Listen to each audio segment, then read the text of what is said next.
ألا بذكر الله تطمئن القلوب. الحمد لله نحمده ونستعينه ونستغفره ونؤمن به ونتوكل عليه ونعوذ بالله من شرور أنفسنا ومن سيئات أعمالنا من يهده الله فلا مضل له ومن يضلله فلا هادي له ونشهد أن لا إله إلا الله وحده لا شريك له ونشهد أن سيدنا وسندنا وشفيعنا وحبيبنا ومولانا محمدا عبده ورسوله. أما بعد فأعوذ بالله من الشيطان الرجيم. بسم الله الرحمن الرحيم.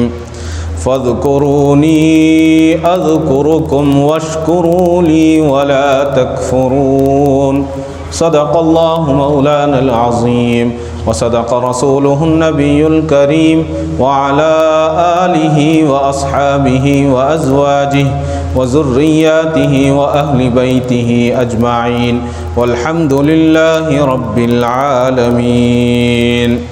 اللهم صل على محمد وعلى آل محمد كما صليت على إبراهيم وعلى آل إبراهيم إنك حميد مجيد.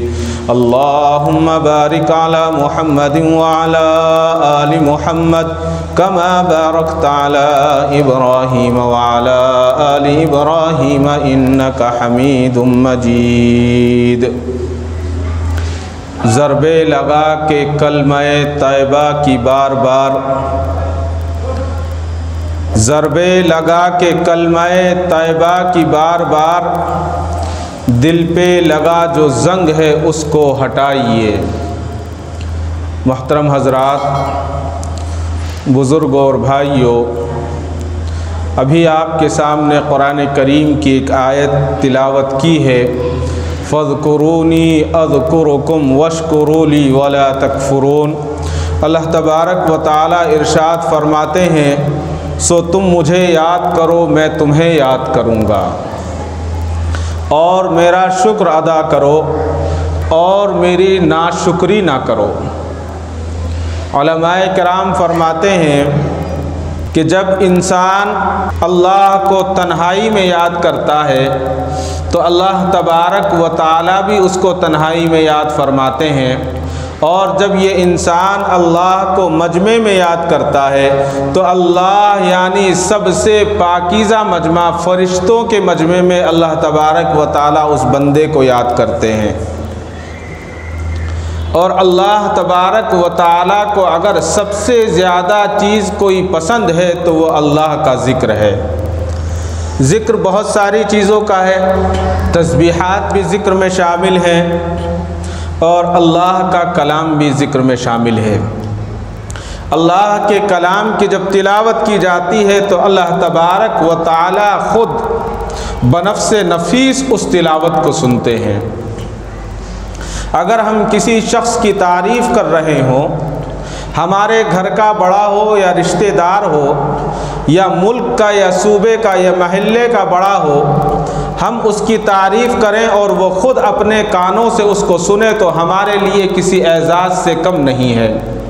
اب بتائیے کہ سارے عالم کا پالنہار اللہ تبارک و تعالی خود اپنے آپ اس کلام کو سنے تو اس سے بڑا خوش قسمت اور کون ہو سکتا ہے.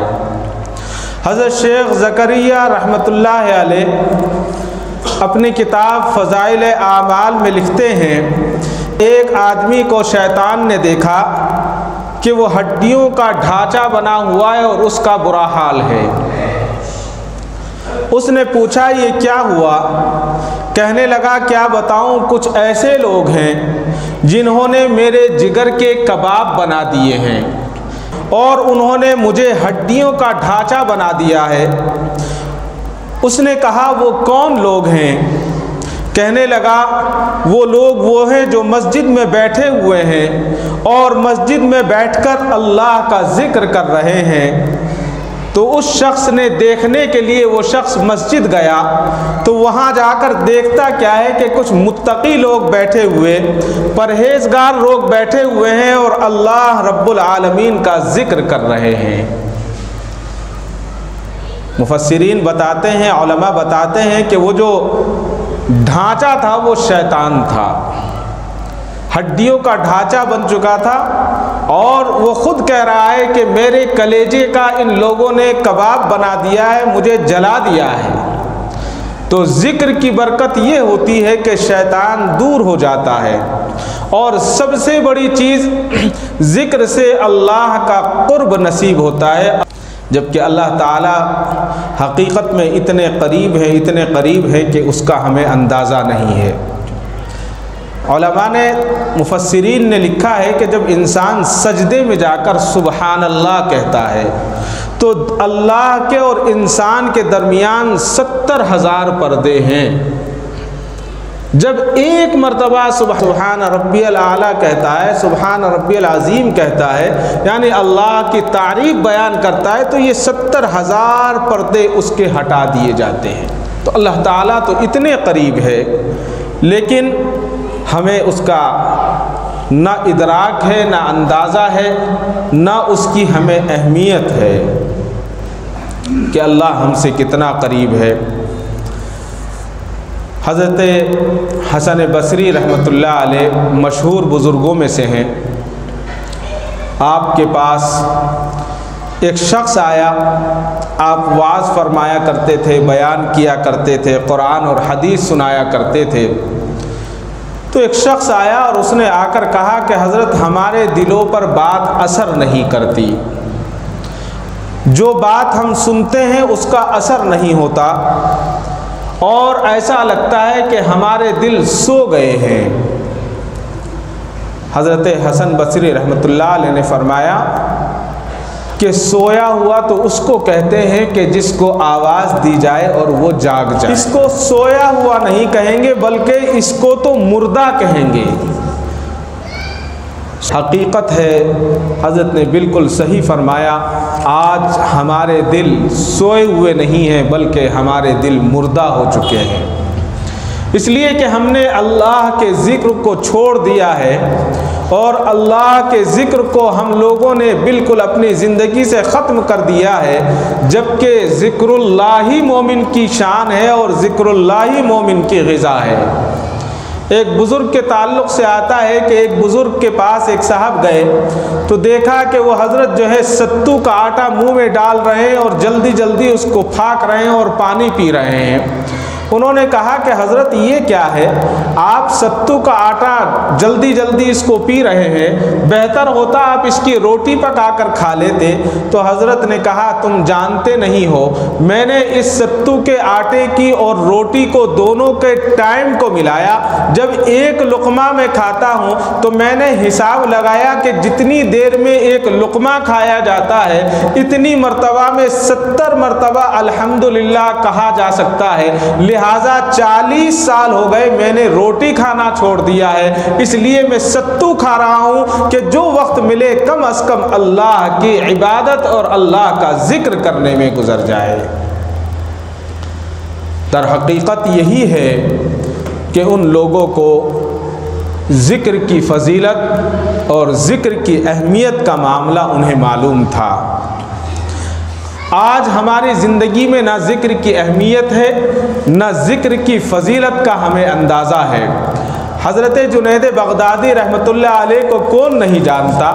حضرت جنید بغدادی رحمۃ اللہ علیہ کے تعلق سے آتا ہے کہ ایک شخص بہت ہی بڑا متکبر تھا، اور اللہ نے اس کو دنیا کی مال سے بہت زیادہ نوازا تھا، اور خوبصورت باندیاں اللہ نے اس کو دی تھی، نوکر اور چاکر اس کے یہاں بہت زیادہ تھے۔ اس وقت علاقے میں حضرت جنید بغدادی رحمۃ اللہ علیہ کی نیکی کا تذکرہ ہوتا تھا، تو وہ کہنے لگا کہ لوگ بڑی نیکی کا تذکرہ کرتے ہیں، جنید بغدادی کو لوگ بہت بڑا بزرگ مانتے ہیں، میں نہیں مانتا۔ لوگوں نے کہا کہ تم کیوں نہیں مانتے؟ کہنے لگے میں اس لیے نہیں مانتا کہ اللہ نے نعوذ باللہ ان کے پاس وہ سہولتیں نہیں دی ہیں جو سہولتیں ہمارے پاس ہیں۔ اگر وہ سہولتیں ان کو بھی مل جائیں، وہ نعمتیں ان کو بھی مل جائیں تو وہ بھی اللہ سے غافل ہو سکتے ہیں، وہ بھی اپنا ذکر و اذکار چھوڑ سکتے ہیں۔ لوگوں نے کہا کہ یہ تو ناممکن ہے۔ اس شخص نے کہا کہ ٹھیک ہے، میں دیکھتا ہوں اور میں تمہیں دکھاتا ہوں کہ جنید بغدادی کا امتحان میں لیتا ہوں اور تمہیں دکھا دیتا ہوں کہ جنید بغدادی بھی ہم جیسے ہیں۔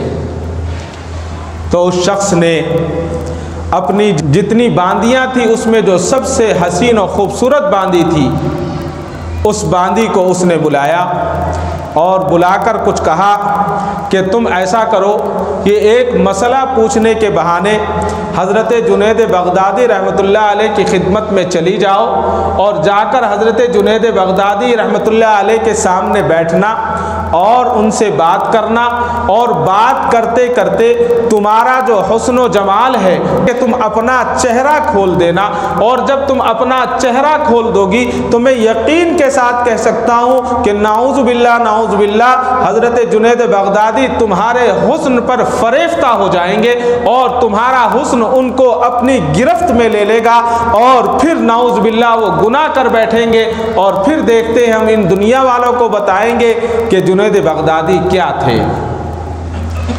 اس نے اپنی مالک کی بات کو سنا، خوب سجی سمری بن ٹھن کر حضرت جنید بغدادی رحمۃ اللہ علیہ کی خدمت میں پہنچ گئی۔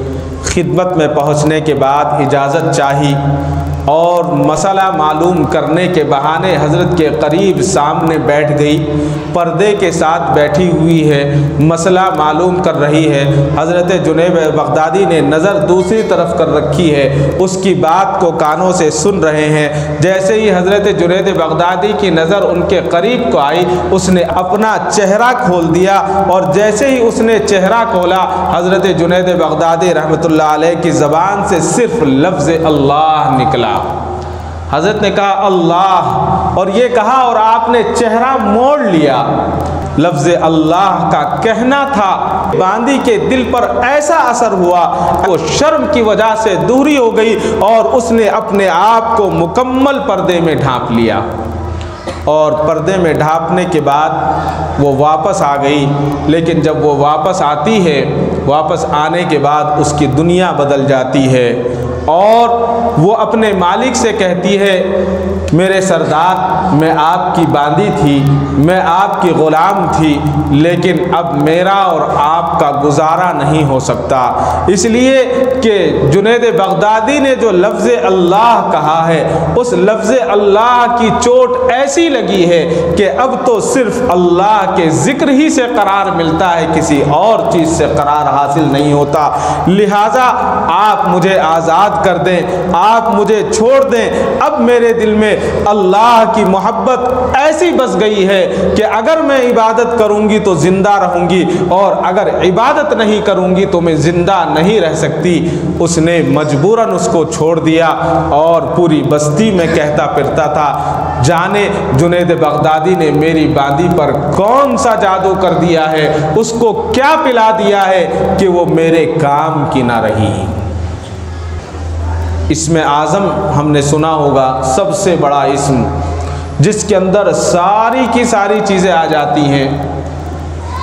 ایک بزرگ کے پاس ایک شخص آیا، اس نے کہا کہ حضرت مجھے آپ اسم اعظم سکھا دیجئے۔ اسم اعظم ایسا لفظ ہے کہ جس کے سیکھنے کے بعد دنیا کی کوئی بھی مشکل ہو وہ اس کے لیے آسان ہو جاتی ہے، وہ جو بھی حاصل کرنا چاہے اللہ تبارک و تعالیٰ اسے مرحمت فرماتے ہیں۔ حضرت نے کہا ٹھیک ہے میرے ساتھ چلو، میں آپ کو اسم اعظم سکھاتا ہوں۔ چل دیے، دریا پر لے کر پہنچے۔ دریا پر پہنچنے کے بعد حضرت نے کہا کہ تم دریا میں اتر جاؤ اور میرا نام لیتے ہوئے پانی کے اندر چلتے رہو۔ مرید تھا، پانی کے اندر چلنا شروع کر دیا۔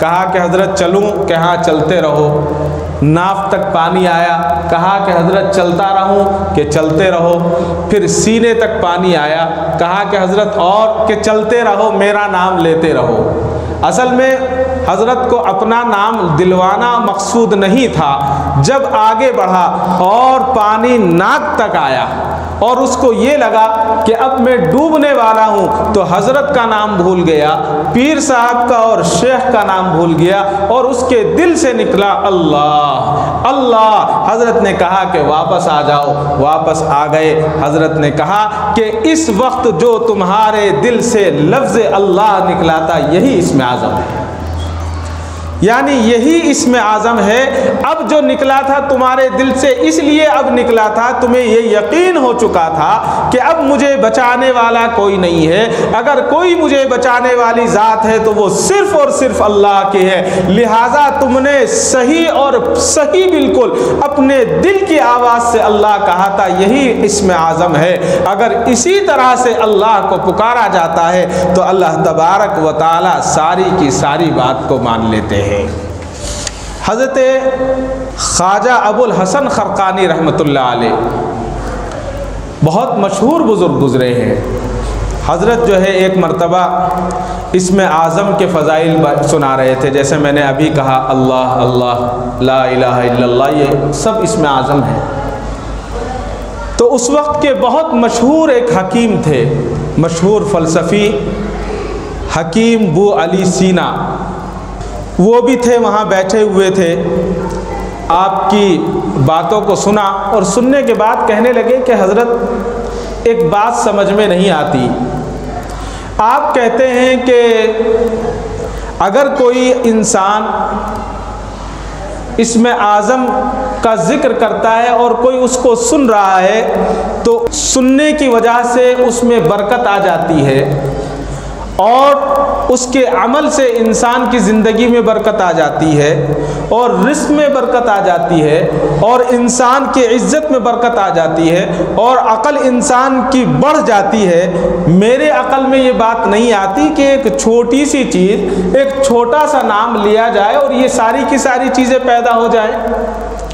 بہت بڑا مجمع تھا، تو حضرت خواجہ حسن نے بہت تیز نگاہ سے دیکھا اور دیکھنے کے بعد کہا، اے خر، خر کہتے ہیں گدھے کو۔ تو ابو علی سینا کو پسینے آ گئے، اس لیے کہ عزت کا معاملہ ہے۔ اگر 1000 کے مجمع میں کوئی مجھے گدھا کہے یا کوئی اور جملہ کہے تو کیسا لگے گا؟ تو ابو علی سینا کے چہرے پر پسینہ آ گیا اور وہ پریشان ہو گیا اور کہا کہ حضرت یہ آپ کیا فرما رہے ہیں؟ آپ گدھا کہہ رہے ہیں۔ حضرت نے کہا کیا ہوا، پسینہ کیوں آ رہا ہے؟ تو کہا کہ حضرت خواجہ صاحب آپ اتنے بڑے مجمع میں مجھے گدھا کہیں اور مجھے پسینہ نہیں آئے گا تو اور کیا آئے گا؟ میں تو ایک پڑھا لکھا آدمی ہوں، سمجھدار ہوں، اللہ مجھ سے بہت سارے کام لے رہے ہیں۔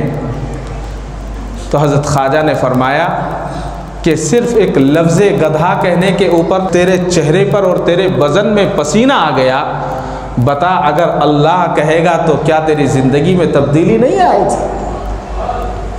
لفظ اللہ تو ایک ایسا جملہ ہے کہ انسان اگر کسی بھی تکلیف میں اور کسی بھی پریشانی میں ہو، جب تک وہ لفظ اللہ نہیں کہے گا اس کو سکون نہیں مل سکتا۔ یا تو درود شریف پڑھے گا یا لفظ اللہ کہے گا، تبھی اس کو سکون مل سکتا ہے۔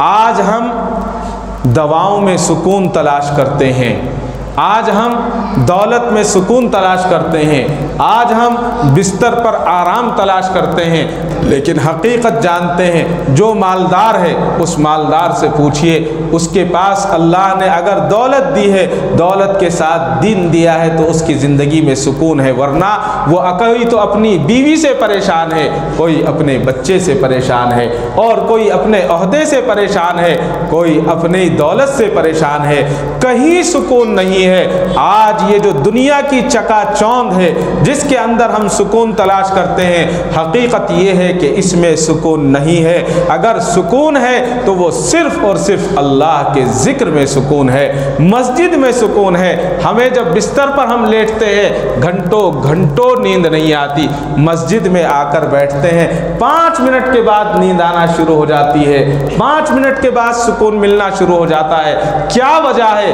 یہی وجہ ہے کہ یہاں فرشتوں کے ذریعے اللہ تبارک و تعالی اپنی رحمت یعنی اپنی سکینہ کو نازل فرماتے ہیں، ہمارے دلوں میں سکون اور اطمینان پیدا ہو جاتا ہے۔ ایک بزرگ کے تعلق سے آتا ہے کہ بازار میں کھڑے ہوئے رو رہے تھے۔ کسی نے پوچھا بھائی کیوں رو رہے ہو؟ آسمان کی طرف منہ کیا، کہا کہ اللہ اور بندے کے درمیان صلح کرانا چاہتا ہوں۔ میں چاہتا ہوں کہ انسان اور اللہ کے درمیان صلح ہو جائے اور انسان اللہ کی بارگاہ میں آنے والا ہو جائے، اللہ کو یاد کرنے والا ہو جائے۔ اللہ تو صلح کرنے کے لیے راضی ہے لیکن بندہ راضی نہیں ہے، بندہ مسجد میں آنے کے لیے تیار نہیں ہے، بندہ قرآن کھولنے کے لیے تیار نہیں ہے، بندہ ذکر کرنے کے لیے تیار نہیں ہے۔ انہوں نے سوچا بات تو صحیح کہتے ہیں، آگے بڑھ گئے۔ دوسرے دن اتفاق ہوا وہی شخص قبرستان جاتا ہے، قبرستان میں جا کر دیکھا کہ وہی بزرگ کھڑے ہوئے رو رہے ہیں۔ اس نے کہا کہ کل حضرت آپ بازار میں کھڑے ہو کر رو رہے تھے، آج قبرستان میں رو رہے ہیں۔ بازار کی بات سمجھ میں آتی تھی لیکن قبرستان میں رونے کی کیا وجہ ہے؟ کہا کہ وجہ کچھ نہیں، وجہ تو وہی ہے کل والی۔ کل اللہ راضی تھا، کل میں انسان اور اللہ کے درمیان صلح کرانا چاہتا تھا، اللہ راضی تھا، بندہ راضی نہیں تھا۔ آج بندہ راضی ہے، اللہ راضی نہیں ہے۔ آج بندہ چاہتا ہے کہ اللہ مجھے میرے ساتھ صلح کر لے، اللہ مجھے معاف کر دے، لیکن آج اللہ راضی نہیں ہے اس لیے رو رہا ہوں۔ یہ بالکل حقیقت ہے۔ حضرت مولانا یوسف صاحب لدھیانوی شہید رحمۃ اللہ علیہ کے تعلق سے آتا ہے، آپ نے ایک واقعہ لکھا، عبرت ناک واقعہ ہے۔ حضرت فرماتے ہیں کہ ایک مرتبہ میں قبرستان گیا، فاتحہ پڑھ رہا تھا کہ برابر کے قبر سے ٹک ٹک کی کچھ آواز آئی، جیسے کچھ ٹپ ٹپ کچھ آواز آتی ہے، کوئی چیز گرتی ہے یا کسی چیز پر ماری جاتی ہے، ایسی آواز آئی۔ تو دل میں خدشہ پیدا ہوا کہیں ایسا نہ ہو کہ ابھی قریب میں کوئی میت کو دفنایا گیا ہو اور کوئی جانور قبر میں آ کر کسی میت کو پریشان کر رہا ہو، تکلیف دے رہا ہو۔ حضرت نے فاتحہ سے فراغت کے بعد اس قبر کے آس پاس جا کر دیکھا جہاں سے آواز آ رہی تھی، دیکھا تو وہاں ایک چھوٹا سا سوراخ تھا۔ سوراخ کے اندر حضرت نے جھانکا، دیکھتے کیا ہے کہ ایک لڑکی بڑی حسین و جمیل لیٹی ہوئی ہے، چہرہ اس کا کھلا ہوا ہے اور اس کے اوپر 3 نہایت خوبصورت انگور لگے ہوئے ہیں اور ایک انگور پھٹا ہوا ہے، اس انگور کے اندر سے بہت ہی موٹا شہد کی طرح ایک رس گرتا ہے اور جب وہ رس ٹپکتا ہے تو اس لڑکی کے ہونٹوں پر گرتا ہے اور اس کی آواز ٹپ جیسی آتی ہے، وہ لڑکی اپنے ہونٹوں سے اس رس کو چاٹ رہی ہے۔ حضرت نے اس واقعے کو بتایا، لوگ جمع ہو گئے، پہچان لیا کون بچی ہے، کہا کہ یہ بچی تو فلاں محلے کی رہنے والی بچی تھی، ابھی کچھ دنوں پہلے اس بچی کا انتقال ہوا ہے۔ حضرت مولانا یوسف صاحب شہید رحمۃ اللہ علیہ اس کے گھر جاتے ہیں اور گھر جا کر دروازے پر دستک دیتے ہیں، ایک بوڑھی ماں نکلتی ہے، کہتی ہے کہ کیا بات ہے؟ حضرت نے کہا کہ میرا نام یوسف ہے، میں آپ سے ایک بات پوچھنے کے لیے آیا ہوں کہ آپ کی بچی کا انتقال ہو گیا تھا۔ ماں رونے لگی کہ ہاں حضرت آپ صحیح فرماتے ہیں، میری بچی کا کچھ دن پہلے پہلے انتقال ہو گیا تھا۔ کہا کہ یہ پوچھنے کے لیے آیا ہوں آپ کی بچی کون سا ایسا عمل کیا کرتی تھی جس وجہ سے اللہ تبارک و تعالیٰ نے دنیا ہی میں اس کی قبر کو جنت کا باغ بنا دیا ہے، اور دنیا میں رہتے ہوئے جنت کے باغات کے انگور وہ کھا رہی ہے۔ ماں رونے لگی، رو کر کہنے لگی کوئی عمل تو ایسا نہیں تھا، لیکن ایک عمل ایسا تھا، مجھے یقین تھا کہ اللہ تبارک و تعالیٰ میری بچی کے ساتھ یہ معاملہ فرمائیں گے۔ حضرت نے پوچھا جلدی بتاؤ کون سا عمل تھا؟ کہنے لگی کہ میری بچی بچپن سے پولیو کو شکار تھی، فالج کا شکار تھی، اپنے پیروں سے چل نہیں پاتی تھی، میں ہاتھ سے پکڑ کر گود میں اٹھا کر اس کا کام کرایا کرتی۔ اب بچی جوان ہو چکی تھی، اس کی عمر کافی ہو چکی تھی، بڑی ہو گئی تھی، میں نے اس کو اٹھا کر پکڑ کر میں حمام لے کر گئی، حمام لے جانے کے بعد اس کو بٹھایا۔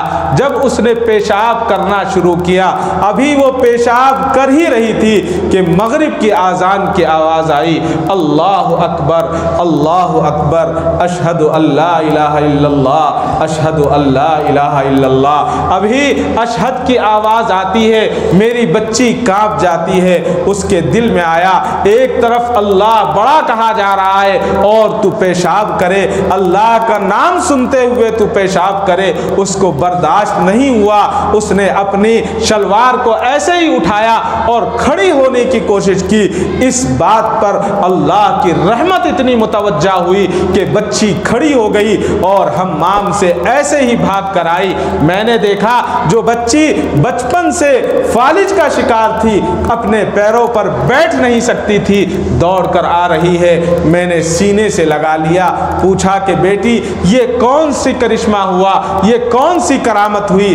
بچی نے کہا اماں آج جب میں پیشاب کرنا چاہتی تھی، اذان کی آواز میرے کانوں میں آئی، میرے کانوں نے جب اذان کی آواز کو سنا تو دل نے کہا تیرا دل وہ کیسا دل ہے کہ ایک طرف اللہ کی صدا بلند ہو اور تو پیشاب کرے۔ لہٰذا میں نے اپنے پیشاب کو روکا اور اٹھنے کی کوشش کی۔ اللہ کی رحمت ایسی متوجہ ہوئی کہ سارا کا سارا جسم میرا صحیح ہو گیا اور میں اٹھ کر باہر آ گئی۔ اللہ تبارک و تعالیٰ نے صرف لفظ اللہ کی تعظیم کرنے کی اس کو یہ انعام عطا فرمایا کہ اللہ تبارک و تعالیٰ نے برسہ برس سے جو وہ بیماری میں مبتلا تھی، اللہ نے ایک سیکنڈ میں ساری بیماری کو ختم کر دیا۔ یہ لفظ اللہ کی برکت تھی۔ آپ ڈاکٹروں سے پوچھئے جو کارڈیولوجسٹ ہوتے ہیں، جو ہارٹ کا آپریشن کرتے ہیں، کہ دل سے کیا آواز آتی ہے۔ دل ایک آواز دیتا ہے جو ڈاکٹرز بتاتے ہیں، دل کہتا ہے ڈپ ڈپ ڈپ، ایک دل کی آواز آتی ہے۔ جب ہم جو ہے سنتے ہیں تو ایک آواز آتی ہے ٹپ ٹپ ٹپ۔ بزرگان دین فرماتے ہیں یہ ڈپ ڈپ نہیں ہے بلکہ یہ رب رب ہے۔ انسان کا دل ہر وقت کہتا ہے رب رب، چاہے وہ مسلمان ہے یا نہیں ہے، تب بھی اس کا دل رب رب کہتا ہے۔ لیکن انسان آج ہم اتنے غافل ہیں کہ جس کے تعلق سے کچھ نہیں کہہ سکتے۔ حضرت ابو ہریرہ رضی اللہ تعالیٰ عنہ ارشاد فرماتے ہیں کہ ایک مرتبہ میں نے دیکھا کہ حضور اکرم صلی اللہ علیہ وسلم حجرہ مبارک میں تشریف لے گئے۔ تھوڑی دیر بعد جب آپ تشریف لائے تو میں نے دیکھا کہ آپ کے بال کچھ سفید ہو گئے ہیں۔ تو حضرت بلال پریشان ہو گئے اور پریشان ہونے کے بعد جذبات میں آ گئے اور رو کر کہا کہ یا رسول اللہ میں کیا دیکھ رہا ہوں؟ ابھی آپ تھوڑی دیر پہلے جب حجرہ مبارک میں تشریف لے گئے تھے تو میں نے دیکھا آپ کے بال سیاہ تھے اور جب آپ آئے ہیں آپ کے بال سفید ہو گئے ہیں۔ تو حضور نے فرمایا جب میں اندر گیا اور جانے کے بعد اندر پہنچا تو سیدنا جبرائیل علیہ السلام تشریف لائے اور حضرت جبرائیل علیہ السلام نے سورہ ہود اور سورہ نبا لے کر آئے، اور سورہ نبا کے اندر اللہ تبارک و تعالیٰ نے تمام تفصیل عطا فرمائی۔ عما یتساءلون